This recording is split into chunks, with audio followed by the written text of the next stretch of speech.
So guys, as you can see right here, I am done with my DDCS version 4.1 controller. Right here you can see the controller is mounted on a beautifully printed casing. So you can see how beautiful that is well installed over there. Then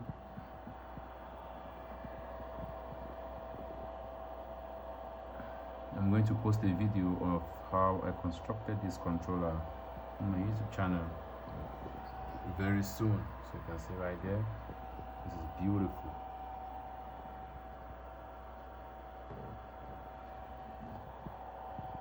This is beautiful.